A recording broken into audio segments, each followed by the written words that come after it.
Hello friends and welcome back. So this is Nifty Bank Nifty analysis video for 3rd of May 2021.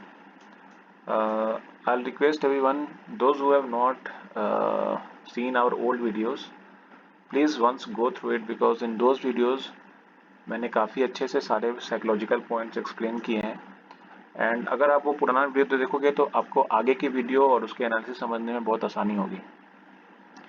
So as Thursday Friday काफ़ी almost negative day था और most of the sectors में हम लोग ने देखा कि market ने काफ़ी नीचे क्लोजिंग दी है. बट हम लोग देखेंगे कि आगे आने वाले कुछ दिनों में हफ्तों में मार्केट कैसा रह सकता है. तो उसके लिए हम लोग सबसे पहले स्मॉलर टाइम फ्रेम पे चलेंगे. तो let's go to a smaller time frame. Okay, so after our old discussion जहाँ पे ये वेज का ब्रेकआउट दे दिया था और जो हमारा ऊपर में सबसे पहले ये जो चैनल चल रहा था उसके अपर रेजिस्टेंस पे हिट करके it came down. Now in our old video we had already discussed कि यहाँ से हम लोग थोड़ा सा और डाउन साइड देख रहे हैं और वी वर एक्सपेक्टिंग दैट कि we were take support on to this two trend lines which I have drawn. तो मार्केट अभी फिलहाल उन्हीं ट्रेंड लाइन्स के आसपास आकर क्लोजिंग दिया है. Now here you can see that one of the important resistance level which was earlier वो था 14650 और डाउन साइड में अगर आप देखेंगे तो 14580. तो पहले ये जो रेजिस्टेंस लेवल था now this can act as a support. Now अगर मार्केट इन सपोर्ट लेवल्स को तोड़ता है तब हम लोग इसके नीचे के लेवल्स देख सकते हैं. ठीक है, तो if we go on to further smaller time frame तो आप अगर अभी देखोगे तो ये जो लेवल्स हैं अभी फिलहाल 14650 एंड 14580. तो जब तक हम लोग इस लेवल को रिस्पेक्ट कर रहे हैं तब तक don't be on a shorter side क्योंकि यहाँ से मार्केट एक बार बाउंस ले सकता है. और वो कहाँ तक बाउंस लेना चाहेगा, वो बाउंस यहाँ से लेकर वापस इस ट्रेंड लाइन को एक बार टेस्ट करने की कोशिश करेगा जो कि ऊपर से फॉलो हो रही है और फिर यहाँ से पॉसिबिलिटी है कि वो फिर से एक डाइव डाउन ले सकता है. ठीक है, इन केस अगर इस ट्रेंड लाइन के पास आने के बाद सरवाइव कर जाता है then again it can just go into its upper journey. ठीक है, तो अपसाइड में फिर हम लोग वापस से 14770 और 14810 के लेवल्स और उसके ऊपर हम लोग वापस से वो 14880 का लेवल दे सकते हैं जो कि अभी तक बहुत बड़ा रेजिस्टेंस रह चुका है. ठीक है, थोड़ा मैं अभी अगर आप निफ्टी का चार्ट देखोगे तो उसमें बहुत सारा गैप अप गैप डाउन है इसलिए चार्ट काफ़ी क्लियर नहीं है. Okay, but here also I can just show you in FIBO series ki how on which levels we are currently now from the total rally which we have seen till now. ठीक है, तो let's go to FIBO series and we'll check how it is behaving right now. Okay, तो यहाँ से almost ये rejection लिया था और रैली शुरू हुई थी और almost now we have seen a top of 15,050 levels. तो आप अगर अच्छे से देखोगे तो यहाँ पर अभी तक इस पूरे रैली का 50% रिट्रेसमेंट तक हो चुका है और 50% से उसने बाउंस लिया है. ओके, तो अगर क्लियरली अभी दिख रहा है कि अगर ये अगर लेवल टूटता है देन वापस से हम लोग नीचे के जो लेवल हैं 14,500 और वापस ये भी लेवल गया तो हम लोग इसके नीचे जो लेवल है वो 14,360 वहाँ तक के लेवल देख सकते हैं. ठीक है, तो वीकनेस अगर हुई तो जो हम लोग ने मार्क किया है ऑलरेडी चार्ट पे मैं ये फिबो सीरीज हटा दूंगा. अगर हम लोग आप देखेंगे जो डाउन साइड में हम लोग ने लेवल सपोर्ट लेवल्स मार्क किया है वो है 14,470 14,420 और इसके नीचे अगर हम लोग गए तो 14,370 एंड बैक टू 14,320 लेवल्स. ठीक है, ओके, तो सिंपल सा है अगर मार्केट 14,650 इसके ऊपर सरवाइव करता है then take a long position और उस केस में एक बार आप इस ट्रेंड लाइन के आसपास आप एक प्राइस एक्शन देख सकते हो और उस प्राइस एक्शन के बाद इसको अगर फर्दर ब्रेकआउट देता है then again we can see 14,770 levels 14,810 levels then further 14,880. एक बार अगर मार्केट्स 14,650 के ऊपर सरवाइव करके इस ट्रेंड लाइन को क्रॉस कर जाता है देन अपर साइड्स के जो टारगेट्स हैं वो ओपन हो जाएंगे एंड देन मार्केट में भी continue in trending mode for further up move. लेकिन अगर ये वापस से इन लेवल से रिजेक्शन लेके नीचे आता है then again we can see a sharp fall in Nifty और वापस से हम लोग नीचे के लेवल से नीचे आ सकते हैं। हम लोग एक बार SGX का चार्ट चेक करेंगे क्योंकि SGX में गैप डाउन गैप अप्स बहुत कम होते हैं कि because that contracts are continuously traded. तो उसमें भी आप देखोगे कि अभी जो SGX निफ्टी है उसमें एक फ्लैग पैटर्न बन रहा है।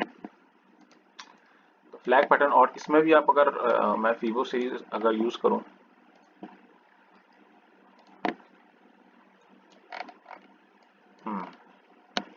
अगर मैं इसमें भी अगर फीबो सीरीज यूज करूं तो आप देख सकते हो कि फ्राइडे के क्लोजिंग के दिन यानी कि जब रात को SGX निफ्टी बंद होता है तो उस दिन भी वो 0.5 यानी 50% रिट्रेसमेंट लेवल पर वहां पे उसने सपोर्ट लिया है। ठीक है, so that is one positive sign. तो अभी क्लियर है कि इसके ऊपर जब अगर मार्केट सस्टेन करता है तो it will see its upper side और एक बार ये फ्लैग का ब्रेकआउट आया, this flag is broken out on the up side then this can be continue in trending mode. तो ये ट्रेंडिंग मोड में ऊपर जा सकता है। अदरवाइज अगर ये 14,560 550 के लेवल्स को तोड़ता है then again Nifty will be weak और डाउनसाइड में हम लोग वापस से 14,430 एंड 14,250 के लेवल्स देख सकते हैं। So this was all about Nifty. Now will discuss Bank Nifty.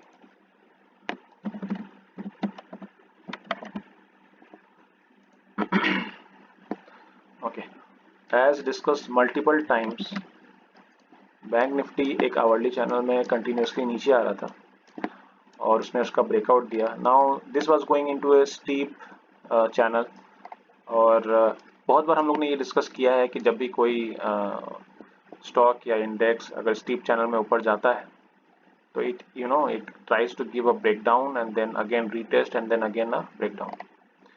तो वैसा ही हुआ, अभी इस चैनल को उसने वापस से ब्रेक करके इसने नीचे की क्लोजिंग दी है। ना closing is currently at one of the support levels जो हमारा पहले रेजिस्टेंस एरिया हुआ करता था विच वाज 32,700 और 32,880, तो उसी के आसपास आके भी क्लोज हुआ है जैसा हमारे पुराने वीडियोस में हम लोगों ने डिस्कस किया था, सेम थिंग। ना इसके नीचे एक बहुत ही स्ट्रॉन्ग सपोर्ट जोन है विच इज 32,300 32,400। तो बैंक निफ्टी एक बार इस लेवल तक आकर टेस्ट कर सकता है और यहाँ से वापस बाउंस कर सकता है क्योंकि पहले ये जो सपोर्ट था फिर वो एक रेजिस्टेंस की तरह काम किया। Now this will again act as a support. ठीक है, तो क्योंकि मार्केट ने इसको बहुत अच्छे वॉल्यूम और बहुत अच्छे प्राइस एक्शन से इसको तोड़ा था ना, so now this will act as a support. तो अगर 32,400 और 32,300 के आसपास अगर आपको बैंक निफ्टी मिलता है और वहां से आपको रिजेक्शन मिलता है तो आप डेफिनेटली इसको बाई कर सकते हैं, वहां पे आपका रिस्क रिवॉर्ड बहुत अच्छा हो जाएगा। ना अपसाइड में अभी हम लोग कहाँ रेजिस्टेंस फेस कर सकते हैं, तो जो हमारा फ्राइडे का जो ओपनिंग सेशन था उसका जो हाई था, मैं छोटे टाइम फ्रेम में चलना चाहूंगा।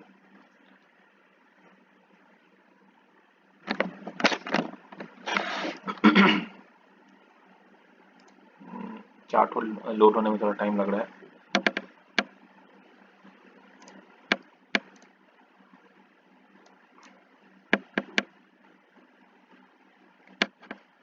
यस, तो छोटे टाइम फ्रेम में अगर हम लोग देखें तो अभी जो करेंटली रेजिस्टेंस बनेगा वो बनेगा 33,500 का जोन। तो जब तक ये रीजन ऊपर में क्रॉस नहीं होता है तो बार बार हम लोग यहाँ से रिजेक्शन फेस कर सकते हैं। और करंटली अगर आप देखोगे तो वहां पे भी अभी एक नया फ्रेश ट्रेंड लाइन बना है और जो जैसा कि निफ्टी में बना था सेम ट्रेंड लाइन अभी यहाँ पे है। तो मैं जस्ट उसको एक्सटेंड कर दूंगा। यस, तो हो सकता है कि मार्केट कहीं पे भी खुले, हो सकता है ये नीचे से सपोर्ट लेकर वापस इन ट्रेंड लाइंस के आसपास वो रिजेक्शन लेकर वापस से नीचे आ सकता है, ये एक प्रोबेबिलिटी है। ठीक है, या फिर सेकेंडली ये हो सकता है कि एक बार हम लोग यहीं पे फ्लैट खोलने के बाद यहाँ पे डबल टॉप वापस से नीचे पे ये ट्रेंड लाइन पे support and then we can move upwards. ठीक है, लेकिन अभी अपवर्ड डायरेक्शन में जाने के लिए हमारे पास रेजिस्टेंस काफ़ी है। ठीक है, पहला रेजिस्टेंस 33,500 का लेवल उसके बाद जो लेवल हमारे पास आएंगे वो होंगे वापस से 34,000 34,200। एक बार हम लोग अगर ये 34,200 का लेवल क्रॉस कर देते हैं, देन अपसाइड में will have an opening up to 35,000 35,400। ठीक है, तो ये लेवल्स खुल जाएंगे वापस से, तो फिर से हम लोग वापस में बैंक निफ्टी में एक रैली देख सकते हैं। ठीक है, तो अगर लॉन्ग करना है तो प्लीज डोंट इमीडिएटली जंप, आप इस सपोर्ट एरिया का एक बार इंतजार करना। अगर इस 33,300 या 400 से वो रिजेक्शन लेके अपसाइड जाता है, then you can make a long trade. और अगर इसके नीचे ब्रीच हुआ 33,300 का, अगर नीचे क्लोजिंग दे देता है मार्केट, तो फिर वापस से हम लोग जो नीचे के लेवल्स हैं वो हम लोग देख सकते हैं। तो सबसे पहला जो मैं स्ट्रॉन्ग अभी डाउन साइड में अगर एक लेवल आएगा तो वो आएगा वापस से 31,000 का, देन उसके नीचे 31,700, फिर 31,400 से लेकर 250 तक एक स्ट्रॉन्ग सपोर्ट एरिया फिर से है, और सबसे स्ट्रॉन्गेस्ट जोन जो है वो 30,500 का है। तो अगर बहुत पैनिक सेलिंग हुई तो वापस से हम लोग ये 30,500 का जोन देख सकते हैं। बट एज ऑफ नाउ जो ये रैली आई थी, तो उसके हिसाब से नहीं लगता है कि इतना बड़ा ब्रेकडाउन आएगा। मार्केट कहीं ना कहीं 32,400 32,300 के लेवल्स पे एक बार सपोर्ट लेने की कोशिश करेगा। अगर मैं फीबो सीरीज भी यहाँ पे अगर चेक करता हूँ, तो ये ऑलमोस्ट डबल काइंड बॉटम का ये स्ट्रक्चर है। तो अगर मैं जस्ट वहाँ से अगर फीबो सीरीज ड्रॉ करता हूँ, ठीक है, तो आप यहाँ देख सकते हो कि करंटली ये जो हमारा हम लोग बात कर रहे हैं स्ट्रॉन्ग सपोर्ट जोन्स की, वो 50% पे है, मतलब इस पूरे रिट्रेसमेंट का 50%। तो वहां तक एक बार मार्केट आगे सपोर्ट ले सकता है। और अगर हम लोग ये 0.618 यानी 61.8% रिट्रेसमेंट लेवल जो है, अगर उसके ऊपर हम लोग सरवाइव किए 32,880 लेवल्स, तो वापस से हम लोग ऊपर के लेवल्स देख सकते हैं, जो मैंने अभी वीडियो में आपको जस्ट बताया। Okay friends, so this was all about Nifty, bank Nifty. एक और स्टॉक के बारे में बात करूंगा, वो है रिलायंस। रिलायंस, क्योंकि रिलायंस का रिजल्ट फ्राइडे को आया है and it is a quite good result. तो उसमें हम लोग जस्ट एक बार लेवल्स डिस्कस कर लेंगे कि हम लोग उसमें कौन सा लेवल देख रहे हैं। तो अगर हम लोग आवरली चार्ट देखें तो इट्स क्लियर कट कि अगर रिलायंस 2044 के ऊपर सरवाइव करता है, देन अपसाइड में हम लोग पहला टारगेट 2088 या आप 2100 के आसपास बोल सकते हो, और उसके ऊपर डायरेक्टली हम लोग 2200 का लेवल देख सकते हैं। तो अगर मार्केट को रिजल्ट अच्छा लगता है और एक बार वो 2044 का ब्रेकआउट देता है, तो वापस से हम लोग ये दोनों लेवल देख सकते हैं मार्केट में आने के टाइम में। और अगर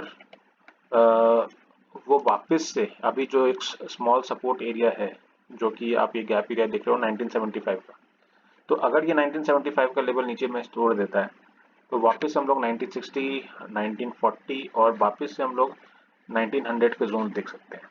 ठीक है, सो this was all about Nifty, bank Nifty and the Reliance. Hope दोस्तों आपको वीडियो पसंद आया हो, और अगर आपको अच्छा लग रहा हो तो आप प्लीज़ ये कंटेंट ज़्यादा से ज़्यादा लोगों के साथ शेयर कीजिए। और अगर आपको कंटेंट अच्छा लग रहा है तो प्लीज़ लाइक कीजिए, और अगर आपको कोई डाउट है या फिर आपकी कोई क्वेरी है तो कमेंट सेक्शन में आप कमेंट कर सकते हैं। मैं उसको चाहूँगा कि अगर मेरे पास कमेंट में कोई भी स्टॉक रिलेटेड क्वेरीज हो तो मैं उसको अपने नेक्स्ट वीडियो में कैचअप कर सकूँ। तब तक के लिए थैंक यू।